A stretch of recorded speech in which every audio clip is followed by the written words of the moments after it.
Good morning, good afternoon, what time of the day that folks are watching this. I hope you're having a great day. We are here this morning with Aileen Will doing an advising adventure, Mr. Nathan Stout, two of the best people on the planet that I have the privilege to spend some time with this morning, talking about, again, some of our health programs. I know, Aileen, we've had you on before. And that was a rather long session because we talked about all the programs. And Nathan and I thought, hey, this spring with some of the programs, their applications will be ripe for the picking this spring. Maybe we could kind of backpedal and revisit some of those specifically and anything else that's going on. But yeah, good morning. Anything on your minds this morning, Nathan or Aileen? Anything, any good news or juice that you know? I wish our rain was snow. Yeah, I was about to say, I was trying to stay dry this morning. That's about the biggest thing so far. I hear you. Yeah, if it were snow, man, this place would be shut down for sure. Absolutely. For a week, probably.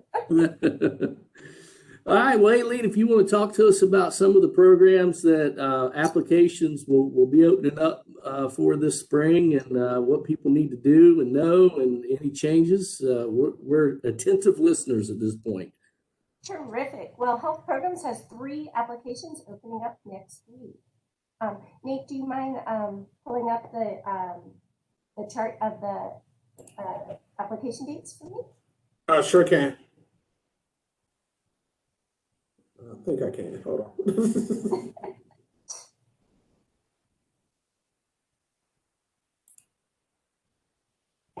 Give me 1 second. I'm sorry. Oh, that's okay. Here we go. Can you see it now? I can. Are you able to make that a little bit larger for the audience? Sure can. So is that good or a little bit more? I think that's good. Okay. I'll put my glasses on. Yeah, I can see it. Can you see that, Bill? Absolutely. It's very colorful. Looks like a rainbow. Thank you. That's my color coding system for the programs. So we have 3 applications opening up next week on Monday. And the first one is Physical Therapist Assistant Program. The second one is the Health Information Technology Program. And our third one is the Medical Assisting Program. All 3, as I said, open on February 1. Physical Therapist Assistant, PTA, closes on April 30th. And then HIT and MA will close on May 31st. So we are keeping those 2 open an extra month this year. MOA, Medical Office Assistant, just for everyone's information, is open all year and you can join in any semester. We are ready to announce that transition nursing opens August 1st and the ADN and PN will open October 1st. So there is one big change coming to the Physical Therapist Assistant Program application. We will not be requiring observation hours this year. Normally we do. Last year we started to, and then with the pandemic, we had to back off of that. It brought a lot of confusion to everyone by initially requiring and then not requiring. So we've decided, given the state of society at this moment, just to nix it all together for this coming application. Students do need to apply to Craven Community College first. And then once they get their student number and their email address, which could take about 3 to 5 days, they can then apply to the PTA program. They are not to take the TEAS test until they are invited to take it. Then they can take it one time. We are not retesting this year, only one time between March 1 and May 31st. They do not have to take it here at Craven. They can take it online with a locked screen. The TI does that, or they can take it closer to their home.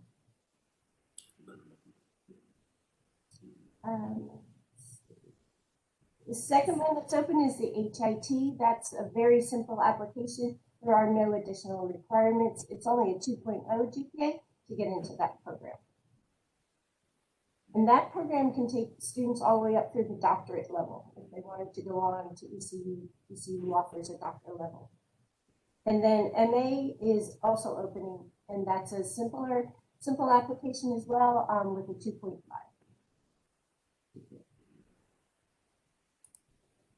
So I'm going to jump in and ask a couple questions real quick, Miss Will. So for the PTA program, it's pretty aggressive, kind of like our ADN program, as far as to get a lot of candidates, each application window. So if we want to talk about what makes a good candidate for the PTA program, seeing that it's very competitive. So normally we receive over 80 applications a year. Last year, due to the pandemic, we only received about 67. I have been fielding a lot more calls this year than last year, so I do think that we'll have a high number. We do only accept 22 students. Last year, 10 of the 22 that we accepted already had bachelor degrees. More than 95% of the 22 that we accepted have all their gen eds done. So our strongest applicants that are making it into the program are coming in very academic prepared. You do have to have a chemistry course done either in high school or at the college level before it needs to be done at time of application or in progress. And the 2.5 GPA. Yeah, that's good information. I mean, 22 seats, and Yeah. even in a low year, if you have, 60 plus candidates and you only have 22 seats, I mean, It's tough. yeah, absolutely. Yeah. Absolutely. I think Go ahead. I'm sorry. I think last year we had 14 on the waiting list. So why, and not everybody that gets in, right? They still have the opportunity and option to wait till the next cycle comes around. What do you suggest folks do, if they don't get in the first time they apply and they say, you know what, I really want this program, so I'll apply again next year. What can they be doing constructive to help themselves out? To help themselves out, I would definitely say go ahead and get all the gen eds done, because that's where they're going to get their bonus points for their application. I would also recommend studying the TEAS test questions and really trying to hit hard on those to get the best score possible. Because the best score possible plus the maximum bonus points is what's going to get them into the program. There's also, Craven isn't offering it right now, but there is a PT Tech program out there, a 1 semester course, kind of like farm tech or phlebotomy, where it's just 1 semester, you get a certification and you can go out and be a PTA tech or a PT tech. And that I would recommend, because that could get them bonus points in the work experience section. What does a PTA tech do? As far as when they show up to work, and I mean, are they really just assisting the PTA and doing some whatever the PTA says? Hey, we need this done, we need that done. Right. So you have the PT person, the doctor, who's making all the diagnoses and making the treatment plans, and you have the PTA who's working directly with the patient, getting down on the floor, helping the patient heal and get back to great life. And then you have the PT tech who's maybe stocking the warm towels, stocking the ice packs, and putting the equipment back, wiping everything down, and just really being like maybe a second hand with the patient. It's an important role. Absolutely. And so I know we're talking about PTA and not the ADN program, but what we tell folks who are trying to apply and get accepted into the ADN program is that's the CNA is a ready-made get into the employment world, get that critical experience that also makes you a better candidate as well. So it sounds like the tech position is kind of equivalent to the CNA type position. Exactly. We don't require it, but it is a great option if they don't get into the program. Unfortunately, we were offering it last year, and then the instructor got sick, and I don't believe we ever were able to replace them. So I don't know where it's being offered, but I do know it's out there. Speaking of CNA, all of our spring CNA courses are full. So I just want to throw that in there. If you're thinking of joining ADN or PN for next year, you need to really bookmark that web page where it's listed on our website and look for those summer courses to open up when they open and when the fall opens, and hop on that immediately, because we've been short at least one instructor this past year. Plus with COVID, our enrollment numbers are very limited. So we were talking about PTA and that the TEAS test is such an important component of the program and getting into the program. So as we look at HIT and medical assisting, the TEAS test is not just to, again, to differentiate programs. No, they don't even require it. So the TEAS test is not a thing for those two programs. And can you tell us about kind of how many folks apply to those programs and the availability for those programs for students who may be interested? Yes, so HIT has the capacity to take 24 students, but if we were to find 36 great candidates, we will make the room. So HIT does have a ceiling, but it's not a stuck ceiling. So we will totally work with people to get them in. And it has grown. I believe we enrolled 19 this past fall. And then MA can take up to 32 at a time. And she will totally work. If we have 40, she'll figure it out. We'll get them there. And for both of those programs, a great course that students can take this spring or in the fall, or I'm sorry, in the summer to get prepared is like the Med 121 and Med 122, because those are required. So those are great to get a jump on. And I believe they both offer bonus points for having those completed as well. Nate, do we want to show the worksheets for those programs? Sure can. Aileen, I do have a question. Sure.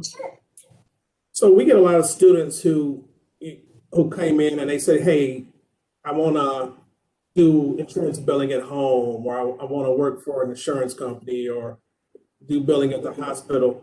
Can you explain how the HIT program will help them out with those? Sure. So the HIT program is great for students that want to be in the healthcare field eventually, but don't want to have a lot of patient interaction. No blood, no guts, no gore. It's all behind the scenes computer work. And so eventually, once you get enough experience, you could start your own business and work from home.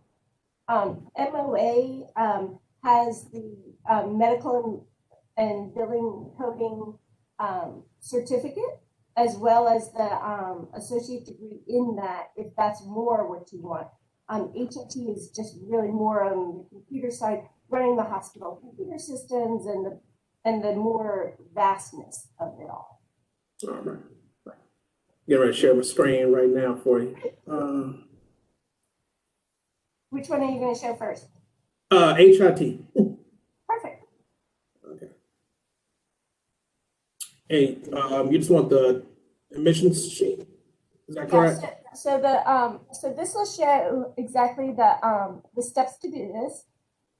Excuse me. They have to apply, obviously, to Craven first, wait the 3 to 5 days, get that student number, email address, and then apply to the HIT program. And so what we're looking for students that can go right into those 3 courses listed there, the English 111, the bio, I think is that 168, and then the math 110. That we need them to be able to go into those classes without co-recs. Oh, great, thank you. And then we need to have their high school or GED proof of diploma on file here, as well as that 2.0 GPA. And once they have all those, then Then we rank, we turn it over to the other side. And then we offer bonus points to their application, and that's how we rank the candidates for admission to the program. So the more a student has, the better off they'll score. And there's that Med 121, 122 that I talked about. And Aileen, Yes. as we talked with PTA, there, you know, typically 80 applicants for 22 seats, and there would not be the same volume of applicants for the HIT or medical assisting. Is that correct? That is correct, unfortunately. Right. I mean, it'd be nice to have more, but you know, the other thing, you know, we talk about decisions that folks make with HIT. You said in MOA, no guts, no blood, no glory, and gore and all that. I've also had a lot of folks say to me that you know, the nursing field, you know, there's a lot of physical demands, and for those who have limited physical capacity, you know, that can't be lifting patients and wrestling patients and things like that, that they still want to be in the health field. So HIT, MOA really becomes they're an option for them. So Absolutely. because of any physical limitations. Plus, if they eventually move to a larger community, you know, if they have access to working second shift or third shift and they don't mind, those are perfect jobs. And, you know, the pay is really great second shift, third shift. I'm curious, with the medical assisting, you know, again, that's kind of a precursor, a prelude to maybe taking the steps towards getting into an ADN program. Are there many folks that get the medical assisting and say, hey, I definitely love it. This is my career, and I want to increase my marketability as far as pay, benefits, and options, and then they move into the ADN program for medical assisting? Yes. Yeah. So medical assisting, you can't work in the hospital with that. I believe it's just doctor's offices, and you're kind of the front desk person. Or maybe you're the intake person. Yeah, you do have a lot of skills with the MA, but you're not as employable as you might be with HIT. HIT personnel are everywhere. Mm-hmm. Same with MOAs. Yeah, I think the medical assisting person, you know, when I visit my doctor's office for that annual visit, you know, there's one that says, hey, I need to take your blood pressure. Are you still taking the same medications? Have you had any medical emergencies in the past year? They're kind of collecting that information for the doctor before they come in to see you. So Nate, this is this past year's form. There is an updated version, but it's pretty much the same. We haven't changed anything. I believe the site's in processing of being updated. Okay. I think that's why this one says 2020 on it. So again, the same process. We need students to come in ready to go into those courses without having co-recs. We tried it this past year. We accepted 3 or 5 that had co-rec requirements, and it was a little bit of a scheduling headache in the fall because the co-recs were the same time as the MA classes. And so it was a little bit difficult for us. So our preference really is for students not to need those co-recs.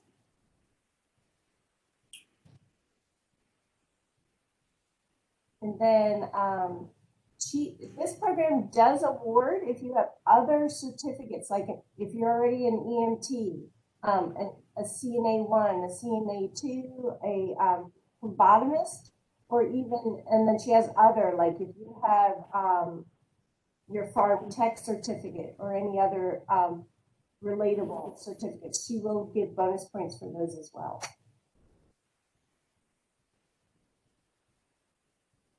And she does award bonus points for, it looks like, for bachelor's degree and associate's degree. You already have those items.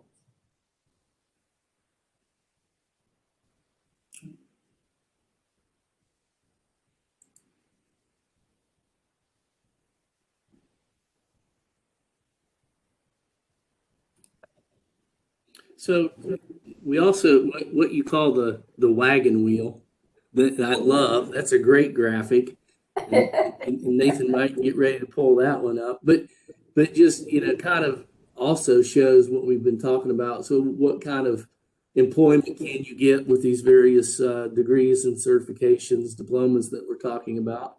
Maybe expound a little bit about what those options are with the health programs that we offer here at Craven. So a shout out to Craig in marketing for helping our dean, Dr. Newton, make this awesome wagon wheel. We had like a heart beating line, and we were trying to figure out how to make it all work, and then we came up with this wagon wheel. And so on the outer circle, you see all the different places that a person could work. The hospital, the insurance companies, research, government, assisted living clinic, and things like that.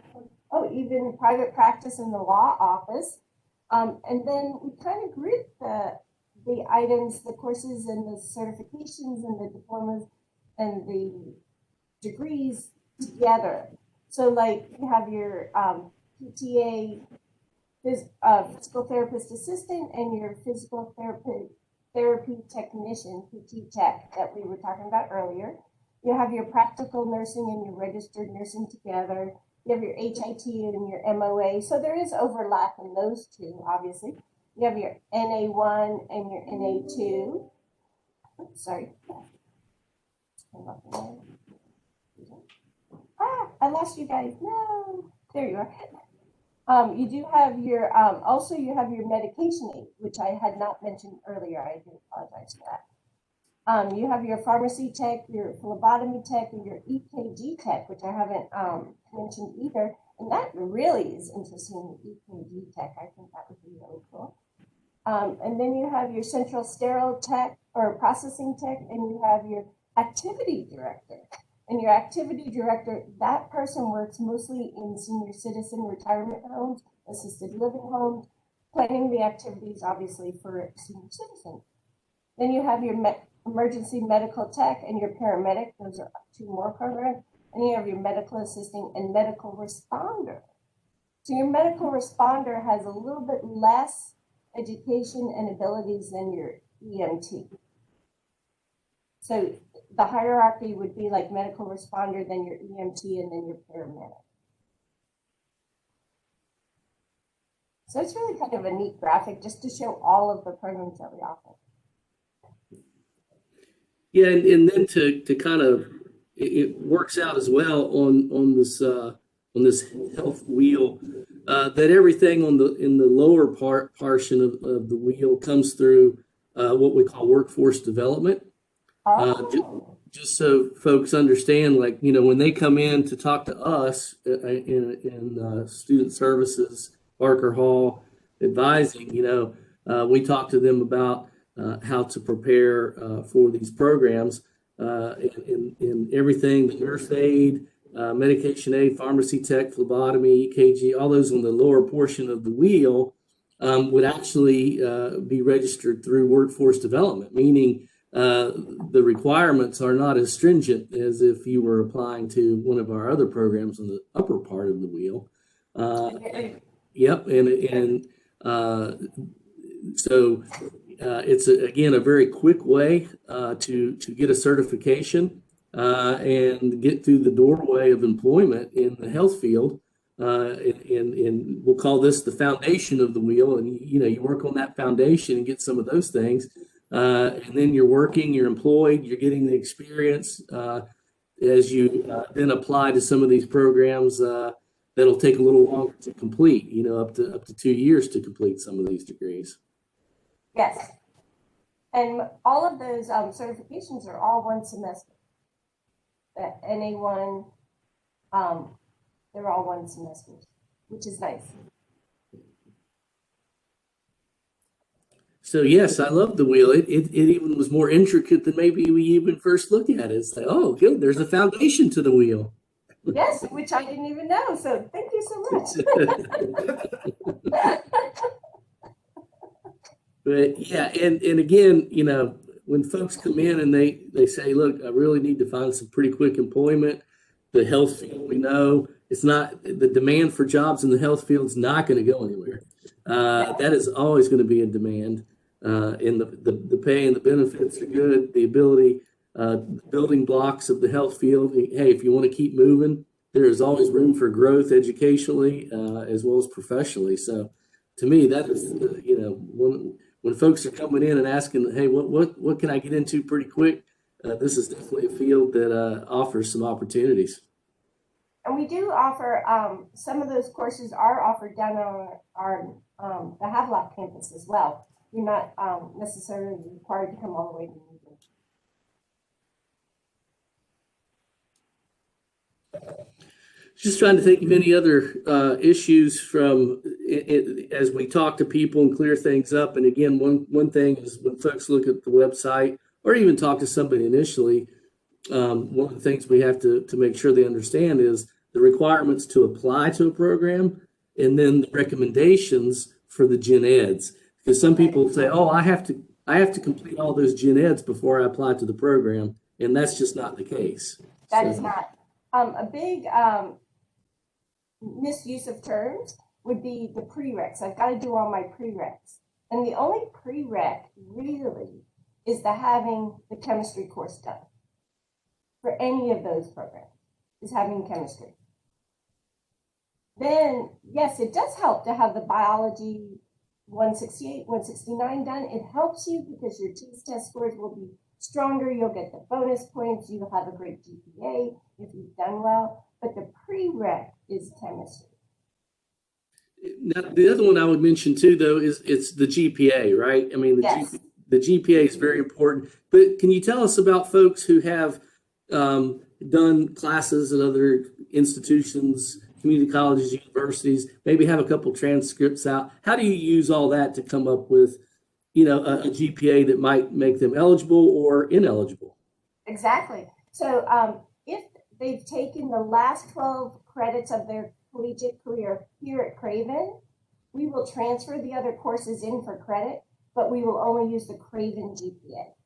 But if they're new to Craven and don't have 12 credits, then we take all the other collegiate transcripts and we put them together.